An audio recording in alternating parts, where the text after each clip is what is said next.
আল্লাহ তাআলা পক্ষ থেকে আমাদের প্রতি প্রতিশ্রুতি ওয়াদা। আল্লাহ তাআলা একটা জিনিস দিলেন আমাদেরকে। আল্লাহ তাআলা বলেন আনাল্লাহ লা ইলাহা ইল্লা আনা ফা'বুদুনি, অর্থাৎ লা ইলাহা ইল্লাল্লাহ, বান্দা ঈমান এনে তোমার ভিতরে কালেমাটা পিট করে এই প্রতিশ্রুতি দাও তুমি একমাত্র আমি আল্লাহকেই মানো, আর কোন গায়রুল্লাহকে তুমি মানো না, তুমি ইলাহর পরিচয় দাও। মুসলমান আল্লাহকে একমাত্র মাবুদ মানতে হবে, ইলাহ মানতে হবে, কালেমার স্বীকৃতি দিতে হবে। কালেমা ছাড়া কোন মুসলমান হতে পারে না। তাহলে 1 নাম্বার প্রতিশ্রুতি, আপনি আমাদের রব। 2 নাম্বার ওয়াদা আল্লাহর সাথে আমাদের, আল্লাহ আপনি আমাদের ইলাহ। 2টা শব্দ, একটা শব্দের নাম হলো রব, 2টা শব্দ, এই নাম হলো ইলাহ। অর্থাৎ আল্লাহ আপনি আমাদের ইলাহ, আল্লাহ আপনি আমাদের রব। ইলাহ কি জিনিস, রব কি জিনিস ভাই? আল্লাহ তাআলা এই 2টা জিনিসকেই আপনাকে আমাকে শিক্ষা দেওয়ার জন্য পুরা কোরআনটা পাঠাইছেন, অনেক নবী রাসূল পাঠাইছেন, অনেক ওলি আউলিয়াকে আল্লাহ তাআলা এই কোরআনের মাধ্যমে এই জিনিসটাকে ইলাহ এবং রব শিক্ষা দেওয়ার জন্যই দুনিয়ার এই ব্যবস্থা চালু করেছেন। সুবহানাল্লাহ। রব এবং ইলাহ। আল্লাহ কবর জগতে যাওয়ার পরে প্রশ্ন করবেন মা রব্বুকা, তোমার রব কে? প্রশ্ন হবে কি না? মা রব্বুকা, তোমার রব কে? এই প্রশ্ন করবে আল্লাহ কবর জগতে যাওয়ার পর। এখন রব কে? রব হলো তাবলিগু শাইই ইলা কামালি শাইআন ফাশাইআন, অস্তিত্বহীন বস্তুকে ধীরে ধীরে স্তরে স্তরে একটা জিনিসকে পূর্ণতায় আনার নাম হলো রব। আপনি আমি এক সময় কিছুই ছিলাম না, এখন এই বয়সে হয়েছি, এই স্তরে আনছেন কে? ওয়াজ মানে হলো নসিহত করা। আল্লাহ তাআলা এই কোরআন, এই পুরো কোরআনটাকে আপনার আমার জন্য আল্লাহ তাআলা ওয়াজ হিসেবে, নসিহত হিসেবে আপনাকে আমাকে দিয়েছেন। শুধুই মাত্র আল্লাহ তাআলার জন্য এই দিলটাকে, এই মনটাকে আল্লাহর জন্য করে দেওয়া। এজন্য উলামায়ে কেরাম আসবেন, কথা বলবেন, ওয়াজ করবেন। ওয়াজের মাঝে মাঝে আপনাকে আমাকে সুবহানাল্লাহ, আলহামদুলিল্লাহ, লা ইলাহা ইল্লাল্লাহ, আল্লাহু আকবার, এই তাসবিহগুলো মাঝে মাঝে বলতে হয়। এই তাসবিহগুলোর কত দাম! এই তাসবিহগুলোর কত দাম! আল্লাহ পাক রব্বুল আলামিন তো মানুষের আমলকে সুন্দর করার জন্য অল্পতে অনেক পরিমাণের ঘোষণা করেছেন। আজ আপনাদের এই আলুয়াগার থানায় আমাদের দেশের অন্যতম একজন শীর্ষ আলেম আল্লামা মুশতাকুর নবী হাকিমুন নফস যাকে বলা হয়, যিনি মানুষের হৃদয়ের খোরাক দিয়ে যান, মানুষের হৃদয়কে পরিষ্কার করেন, তিনি এসেছিলেন সেই দারা বাজারের কাছে। বাদ মাগরিব থেকে নিয়ে 7টা পর্যন্ত বয়ান করলেন। উনার বয়ানে একটা চমৎকার কথা, যেটা হাদিসের ভেতরে আসছে, এই দুনিয়া এটা আমলের জায়গা, আর আখিরাত জান্নাত এটা ভোগের জায়গা। দুনিয়ায় আমল হবে, হাদিসের ভিতরে আসছে আদ-দুনিয়া আল আমালু ফি ওয়ালা হিসাবা ওয়াল আখিরাতু হিসাবুন ফিহা ওয়ালা আমালা। দুনিয়ার ভিতরে আমল হবে, কোনো হিসাব হবে না, আর আখিরাতের ভিতরে শুধুই আপনার হিসাব হবে, ওইখানে কোনো আমলের সুযোগ থাকবে না। এজন্যই আমল করার সুযোগ এখানেই, আর আখিরাত ভোগের জায়গা। এখান থেকে ফসল নিয়ে যাব, আর আখিরাতে আমরা ফসল ভোগ করব। এজন্য আজকের এই মাহফিল এটা প্রতিদিন আসবে না। যারা এখন আসে নাই তারা প্রতিদিন আসতেও পারবে না, এই সুযোগ প্রতিদিন পাবে না। এজন্যই ভাই আল্লাহ রাসূল সাল্লাল্লাহু আলাইহি ওয়াসাল্লাম হাদিসের ভিতরে বলেন, মান ক্বালা সুবহানাল্লাহ, মান ক্বালা সুবহানাল্লাহ গুরিসাত লাহু নাখলাতান ফিল জান্নাহ। আল্লাহ রাসূল সাল্লাল্লাহু আলাইহি ওয়াসাল্লাম বলেন, যে ব্যক্তি একবার সুবহানাল্লাহ বলে, আল্লাহ পাক রব্বুল আলামিন তার আমলনামায় জান্নাতের ভিতরে একটা বৃক্ষ রোপণ করে দেয়। সুবহানাল্লাহ। দেখেন ভাই সুবহানাল্লাহর কি ফজিলত। এই জান্নাতটা একটা শূন্য জায়গা, জান্নাত এটা শূন্য জায়গা, জান্নাতটাকে আমলের মাধ্যমে এটাকে সাজাতে হয়। জান্নাত এই শূন্য জায়গা, দুনিয়া থেকে আমল নিয়ে ওই জায়গাকে আপনার ভরপুর করতে হয়। এজন্যই তো হাদিসের ভিতরে পাওয়া যায়, যদি কোনো ব্যক্তি সুবহানাল্লাহ বলে জান্নাতে একটা বৃক্ষ হয়ে যায়। অপর হাদিসের ভিতরে আসছেন, যেই ব্যক্তি 10 বার সূরাতুল ইখলাস পাঠ করে আল্লাহ পাক রব্বুল আলামিন ওই ব্যক্তির আমলনামায় জান্নাতের ভিতরে বহুতল একটা ভবন নির্মাণ করে দেয়। তাহলে জান্নাতের ভিতরে ভবন নির্মাণ হয়, জান্নাতের ভিতরে ঘাস রোপণ করা হয়, জান্নাতের ভিতরে তাজরি মিন তাহতিহাল আনহার, জান্নাতের ভিতরে আপনার এরকম নহরের ব্যবস্থা করা হয়, জান্নাতের ভিতরে সুইমিং পুলের ব্যবস্থা করা হয়, জান্নাতের ভিতরে এরকম সিংহাসনের ব্যবস্থা করা হয়, জান্নাতের ভিতরে হুরে গিলমানের ব্যবস্থা করা হয় শুধুই মাত্র বান্দার আমলের দ্বারা। সুবহানাল্লাহ। তাহলে আবার আরেক হাদিসের ভিতরে আছে, নবী করিম সাল্লাল্লাহু আলাইহি ওয়াসাল্লাম বলেন, যে ব্যক্তি সুবহানাল্লাহ বলে, সুবহানাল্লাহ ফজিলত শুনবেননি? সুবহানাল্লাহর ফজিলত যে একবার এখানে যারা আসবে কমপক্ষে আমল নাও করুক, উলামায়ে কেরামের কথা শুনে সে কোনো আমল নাও করুক, এখানে আসার দ্বারা তার এই হায়াতের জীবনে যদি একবার সুবহানাল্লাহ বলা হয়, এই বলার দ্বারা যারা বাহিরে রয়ে গেছে সুবহানাল্লাহ বলতে পারে না, তাদের চেয়ে এই ব্যক্তির মর্যাদা শত শত গুণ মর্যাদা বৃদ্ধি হয়ে যাবে জান্নাতে। সুবহানাল্লাহ। 3 জন ব্যক্তির মত হয়ে গেল, 2 জন ব্যক্তির মত হয়ে যাওয়ার পর 2 জন ব্যক্তি আল্লাহর রাস্তায় শহীদ হয়, আর 3য় ব্যক্তি 1 সপ্তাহ পর তার মত হয়। 1 সপ্তাহ সে স্বাভাবিকভাবে ইন্তেকাল করেন। সাহাবী আব্দুল্লাহ ইবনে আব্বাস রাদিয়াল্লাহু তাআলা আনহু নবীকে বলেন, ইয়া রাসূলুল্লাহ, আমি স্বপ্নে দেখলাম ওই শহীদ 2 ব্যক্তির চেয়ে এই 3য় ব্যক্তি যে স্বাভাবিকভাবে ইন্তেকাল করেছে তার মর্যাদা জান্নাতের ভিতরে, তার মর্যাদা, তার মাকাম ওই শহীদের চেয়ে যেন বেশি হয়ে গেল। এটা তো আমি বুঝতে পারি নাই। ইয়া রাসূলুল্লাহ, এইটা কিভাবে পরিবর্তন হলো? নবীজি বলেন, শুনো, মানুষের হায়াতের কি দাম। এই জমিনের ভিতরে ওই 2 শহীদ ব্যক্তি, তারা তো 1 সপ্তাহ আগে ইন্তেকাল করেছিল, আর এই ব্যক্তি 1 সপ্তাহ পরে ইন্তেকাল করেছে। এই ব্যক্তি 1 সপ্তাহের ভিতরে তার হায়াতে জীবনে কতবার নামাজ পড়েছে, কতবার তাসবিহ পড়েছে, কতবার সুবহানাল্লাহ পড়েছে। এই তাসবিহ গুলোর কারণে, তার আমলের কারণে ওই শহীদের চেয়ে মর্যাদায় তার দাম বেড়ে গেছে। সুবহানাল্লাহ। শহীদদের দাম কমে নাই, তাদের মাকাম তাদের স্থান অনুযায়ী ঠিক, কিন্তু হায়াতে তৈয়বায় কয়েকবার নামাজ এবং ইবাদতটা করার কারণে তার দাম আগের চেয়ে বেড়ে গেছে। অন্য হাদিসের ভিতরে আসছে, যে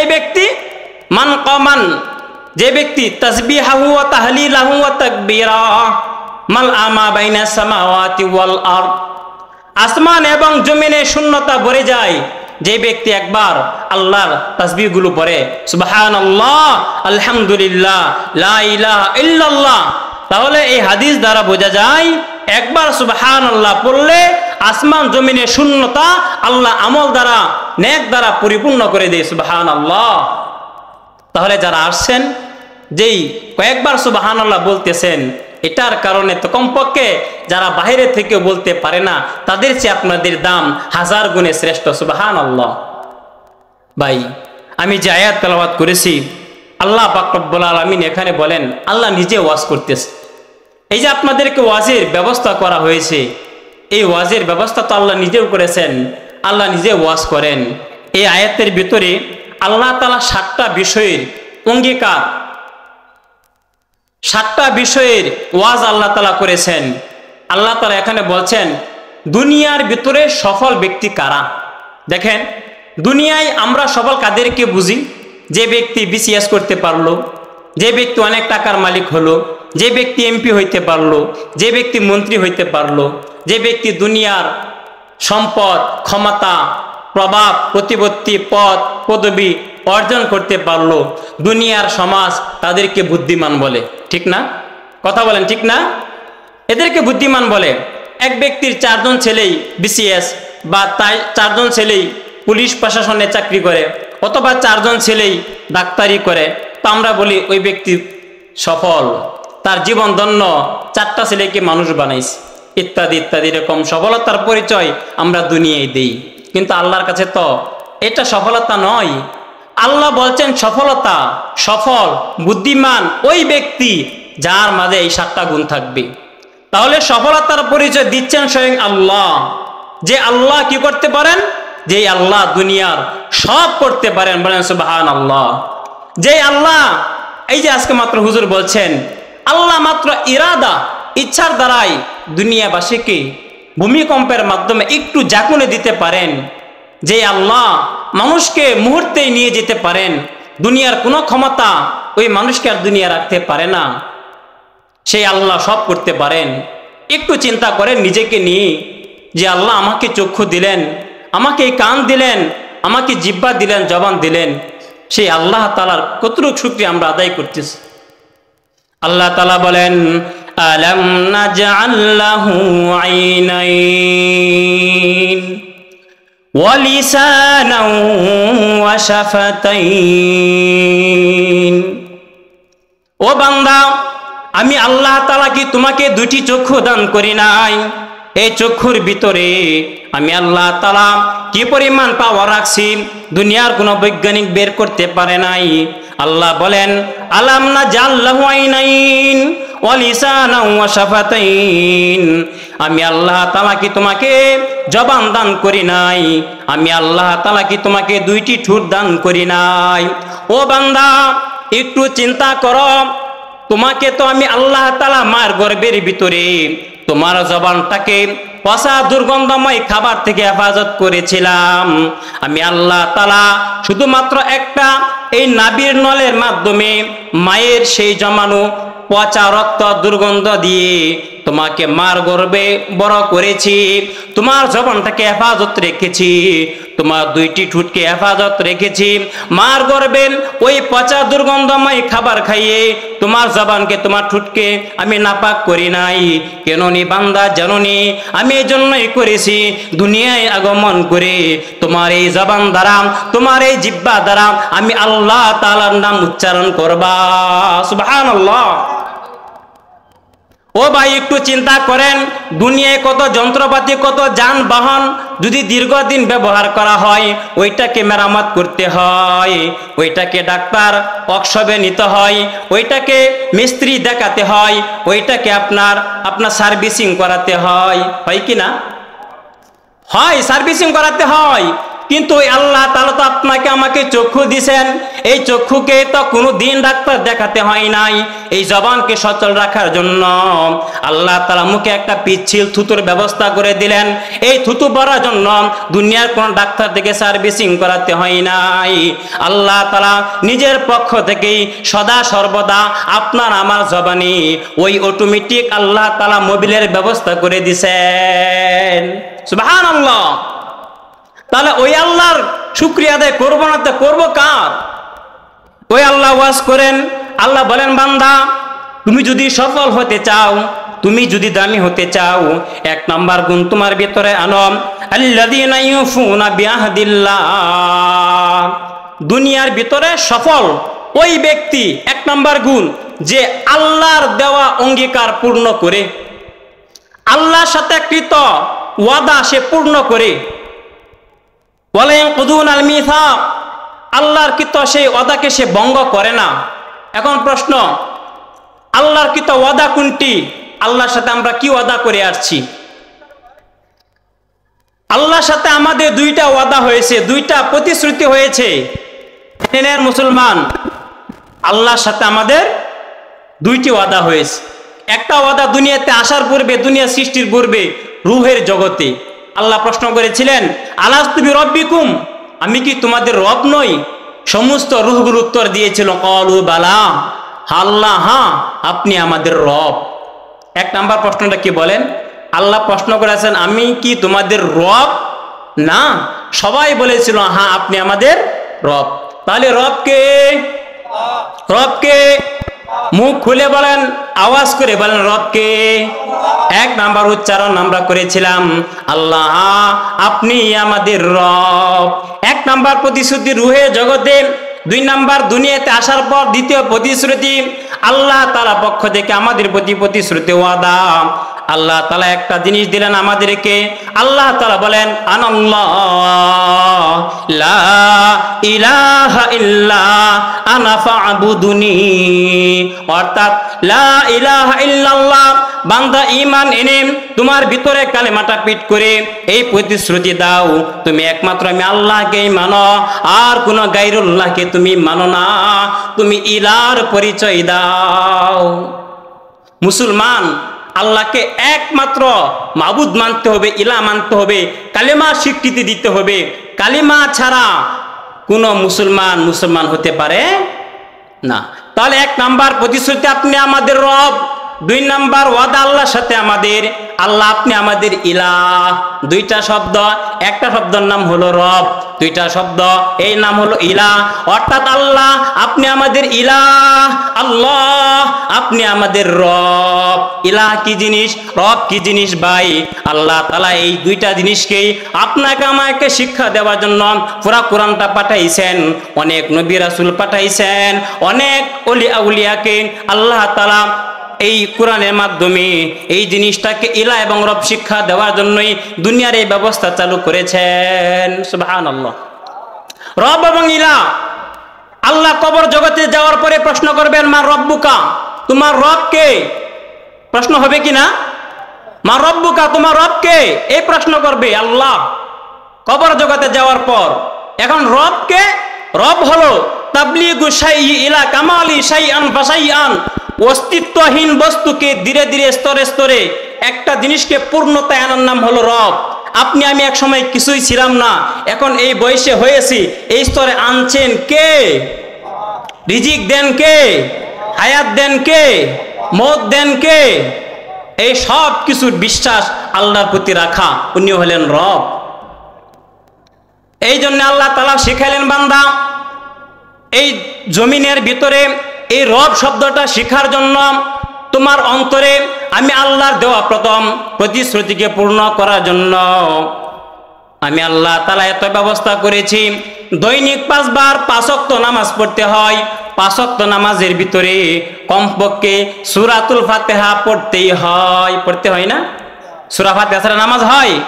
এই সূরা ফাতিহায় যান, সূরা ফাতিহার ভিতরে প্রথমেই আলহামদুলিল্লাহি রাব্বিল আলামিন আছে কিনা? রব আল্লাহ, সমস্ত প্রশংসা রবের জন্য, যিনি বিশ্বময় উভয় জগতের প্রতিপালক। এক নাম্বার শব্দ হলো রব। আবার আপনি রুকুর ভিতরে যান, রুকুর ভিতরে যাওয়ার পর বলতে হয় সুবহানা, বলেন রব্বিয়াল আজিম, কমপক্ষে 3 বার। তাহলে সূরা ফাতিহা 1 বার, রুকুতে 3 বার 4 বার, প্রথম সিজদায় সুবহান রাব্বিয়াল আলা, প্রথম সিজদায় 3 বার, দ্বিতীয় সিজদায় 3 বার 6 বার, 4 বার 6 বার 10 বার। 1 রাকাত নামাজে রব বলতে হয় 10 বার, 2 রাকাত নামাজে রব বলতে হয় 20 বার, 4 রাকাত নামাজে রব বলতে হয় 40 বার। তাহলে দৈনিক কমপক্ষে এই 40 বার 4 রাকাত নামাজে রব উচ্চারণ করতে হয়। তাহলে 5 ওয়াক্ত নামাজে 17 রাকাত ফরজের ভিতরে কতবার রব বলতে হয়? ওই ব্যক্তি যে দুনিয়ার ভিতরে 5 ওয়াক্ত নামাজ পড়লো আর দৈনিক এরকম 17 রাকাত ফরজের ভিতরে রব বলে আমি আল্লাহকে স্বীকৃতি দিল, ওই ব্যক্তি মরতে দেরি, কিন্তু কবর জগতে এসে ফেরেশতা যখন প্রশ্ন করবে মার রব্বুকা, তার মুখ থেকে অটোমেটিক উত্তর চলে আসবে রব্বি আল্লাহ, সুবহানাল্লাহ। আল্লাহ বলবেন আফরিশু লাহুল জান্নাহ, তার জন্য জান্নাতের বিছানাটা বিছাইয়া দাও। 1 নাম্বার সফল ব্যক্তি যে আল্লাহকে আল্লাহর দেওয়া প্রতিশ্রুতি পূর্ণ করে। 2 নাম্বার আল্লাযীনা ইয়াসিলুনা মা আমারাল্লাহ, আল্লাহ যাদের সাথে সম্পর্ক রাখতে বলছেন তাদের সাথে সম্পর্ক রাখে, যাদের সাথে সম্পর্ক রাখতে ভঙ্গ করতে বলছেন তাদের সাথে সম্পর্ক ভঙ্গ করে। এটা হলো সফল ব্যক্তি 2 নাম্বার পরিচয়। 3 নাম্বার পরিচয় ইয়াখশাউনা রাব্বাহুম ইয়াখাফুনা সুআল হিসাব, যে ব্যক্তি আল্লাহকে চলতি ফিরতি সর্বক্ষেত্রেই আল্লাহর ভয় রাখে সেই ব্যক্তি সফল, দুনিয়ায় সে সফল, সেই সফল। এক নাম্বার সফল ওই ব্যক্তি যে ব্যক্তি আল্লাহর ওয়াদাকে পূর্ণ করে। দুই নাম্বার সফল ওই ব্যক্তি যে আল্লাহ তাআলার যার সাথে সম্পর্ক রাখতে বলছেন সম্পর্ক পূর্ণ করে। তিন নাম্বার সফল ওই ব্যক্তি যে ব্যক্তি আল্লাহ তাআলাকে ভয় করে। চার নাম্বার সফল ওই ব্যক্তি যেই ব্যক্তি আল্লাহ তাআলাকে সন্তুষ্ট রাখার জন্য জীবনে প্রতিটি ক্ষেত্রেই সবুর অবলম্বন করে, সবুর করে। পাঁচ নাম্বার আকামুস সালাত, পাঁচ নাম্বার সফল ওই ব্যক্তি যে ব্যক্তি নামাজ আদায় করে। ছয় নাম্বার আনফাকু মিম্মা রাযাকনাহুম সিররা ওয়া আলানিয়া, যেই মুমিন যেই মুসলমান প্রকাশ্য গোপনে সর্বক্ষেত্রেই আল্লাহ রাস্তায় আল্লাহ দেওয়া মাল থেকে ব্যয় করে সেই ব্যক্তি সফল। সাত নাম্বার ইয়াদরাউনা বিল হাসানাতি সাইয়্যা, সব মন্দ জিনিসকে ভালো জিনিস দ্বারা সে দূরীভূত করে হটিয়ে দেয়, এই ব্যক্তি সফল। আল্লাহ ওয়াজ করলেন, আল্লাহ এখানে বললেন এই সাতটা গুণ যার ভিতরে আছে সেই ব্যক্তি সফল। তাহলে ভাই আল্লাহ তাআলার সাথে আপনার আমার এক নাম্বার ওয়াদা প্রতিশ্রুতি হলো সেই রুহে জগতে বলছিলাম আল্লাহ আপনি আমাদের রব। দুনিয়াতে আসার পর আমরা স্বীকৃতি দিছি লা ইলাহা ইল্লাল্লাহ। শেষ আল্লাহ রাসূলের একটা হাদিস, রাসূল করিম সাল্লাল্লাহু আলাইহি ওয়াসাল্লাম বলেন ইন্নাল্লাহু ইখাল্লিসু রাজুলান, আল্লাহ তাআলা এক ব্যক্তিকে কিয়ামতের দিন সমস্ত উম্মত থেকে আলাদা করবেন। আলাদা করার পর আল্লাহ তাআলা তার সামনে একটা আমলনামা বের করবেন। সে আমলনামা 99 সিজিলান, ওই আমলনামাটা 92 ভলিউমের হবে। কুল্লু সিজিল্লিন, সেই প্রত্যেকটা আমলনামা মাদ্দাল বাসার, মানুষের চোখের দৃষ্টি যত দূর যায় তত দূর পর্যন্ত সেই আমলনামার এক একটা পৃষ্ঠা দীর্ঘায়িত হবে। এত লম্বা হবে প্রতিটা মানুষের আমলনামা। আল্লাহ তাআলা সেখানে প্রতিটা মানুষের আমলনামা ওইখানে জমা করে রেখে দিবেন। আপনারা আজকে এখানে বসছেন, উলামায়ে কেরামের কথা শুনবেন, এটা আল্লাহ তাআলা এখানে লিপিবদ্ধ করে দিবেন। সুবহানাল্লাহ। এরপর ওই ব্যক্তির সামনে আল্লাহ তাআলা তার সমস্ত আমলনামাকে পেশ করবেন। দেখবে তার আমলনামায় শুধু গুনাহ আর গুনাহ, গুনাহ আর গুনাহ, গুনাহ আর গুনাহ। তখন আল্লাহ বলবেন আতানকিরু হা কাযা কাযা, তুমি কি তোমার দুনিয়ায় এই এই নাফরমানি করছিলা, এই এই গুনাহ করেছিলা, এটা কি তুমি অস্বীকার করতে পারবা? তখন বান্দা বলবে আল্লাহ না, তোমার সামনে কোনো অপরাধ আমি আজকে স্বীকার করতে পারবো না, আমি আমার অপরাধ স্বীকৃতি দিলাম, আমি এই অপরাধ করেছিলাম। তখন সেই গুনাহগার বান্দা ভাববে হ্যাঁ আজকে আমার ধ্বংস, আমার জন্য জাহান্নাম নিশ্চিত, জাহান্নাম নিশ্চিত। আল্লাহ বলবেন বান্দা না, আমি আল্লাহ তোমার প্রতি আজকে রহিমের পরিচয় দেব, তোমার প্রতি দয়া করব। আল্লাহ একটা ছোট্ট একটা চিরকুট দিবেন, সেই চিরকুটে লেখা থাকবে লা ইলাহা ইল্লাল্লাহ। আল্লাহ বান্দাকে বলবেন বান্দা এই চিরকুট নিয়ে তুমি তোমার মিজানের পাল্লায় রেখে দাও, তোমার সমস্ত জীবনের গুনাহের আমলনামা এক পাল্লায় থাকবে, আর এই ছোট্ট চিরকুটটি এক পাল্লার ভিতরে থাকবে। ও বান্দা দেখবা এই পাল্লাটাই ভারী হয়ে যাবে। সুবহানাল্লাহ। তখন বান্দা বলবে আল্লাহ তুমি কি আমার সাথে ঠাট্টা করো? আয়াস্তাযু মিন্নি, ও আল্লাহ তুমি কি আমার সাথে ঠাট্টা করো? আল্লাহ বলবেন বান্দা না না, আমি তোমার সাথে ঠাট্টা করি না, আমি তোমার সাথে মজা করি না, আমি আল্লাহ যা বলি তাই করে থাকি। বান্দা দুনিয়ার জমিনে তুমি আমি আল্লাহর মাঝে মাঝে তাসবিহ পড়েছিলে, আমি আল্লাহকে সুবহানাল্লাহ বলেছিলেন। এই সুবহানাল্লাহ বলার কারণে আমি আল্লাহ সাব্বাহতুকা, দুনিয়ার জমিনে তুমি আমি আল্লাহকে পবিত্র ঘোষণা করেছিলে। আজকে এই কালেমার কারণে আমাকে দুনিয়ার ভিতরে ইলাহ বলার কারণে আজকে এই কিয়ামতের ময়দানে, কঠিন বিচারের ময়দানে আমি এই কালেমার কারণে তোমাকে পবিত্র করে জান্নাতের ঘোষণা দিয়ে দিলাম। সুবহানাল্লাহ। ভাই দুইটা অঙ্গীকার, একটা রুহের জগতে রবের অঙ্গীকার, 5 ওয়াক্ত নামাজ পড়বো, রবের স্বীকৃতি চলে আসবে, দুনিয়ায় কালেমার উপর অটল বিচল থাকবো, ইলার পরিচয় চলে আসবে, লা ইলাহা ইল্লাল্লাহ।